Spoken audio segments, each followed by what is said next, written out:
George Muller அப்படின்ற ஒருத்தர் ஆசிரமம் ஒன்று நடத்தின்னு வந்தார்.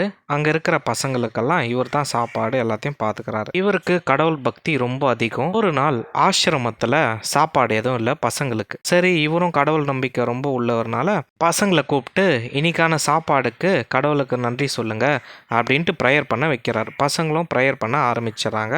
ஆனால் பிளேட்டில் ஒரு சாப்பாடும் இல்லை, யாருக்கிட்டையும் சாப்பாடும் இல்லை. கூட இருக்கிறவங்களும் ஐயா சாப்பாடு நம்ம கிட்ட இல்லையா, ஏன்னா கடவுள் கொடுப்பார் அப்படின்னு இவரும் நம்பிக்கையா இருக்கிறாரு. சரி, பசங்களும் ப்ரேயர் பண்ணின்னு இருக்காங்க, இவரும் நம்பிக்கையா இருக்காரு. சரி, சாப்பாடு எப்பதான் வரும் அப்படின்னு எல்லாரும் யோசிச்சுன்னு இருக்காங்க.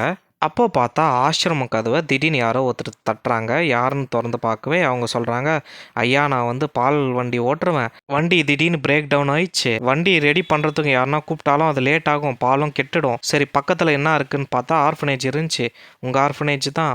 சரி, நான் பாலெல்லாம் இங்கே பசங்களுக்கு கொடுத்துடலாம் அப்படின்னு வந்திருக்கேன் அப்படின்னு சொன்னாராம். இதை கேட்ட அவரும் சரி தாங்க அப்படின்னு சொல்லி வாங்கி எல்லாருக்கும் கொடுத்தாராம். பசங்களும் நல்லா திருப்தியாக சாப்பிட்டாங்களாம். இது இங்கிலாந்தில் நடந்த உண்மையான ஒரு சம்பவம். இதே போல் நம்ம லைஃப்லையும் கடவுள்கிட்ட நம்ம ஒரு விஷயத்துக்காக ப்ரேயர் பண்ணியிருப்போம், அது கிடைக்கலன்னு நம்ம வருத்தப்பட்டுன்னு இருப்போம்.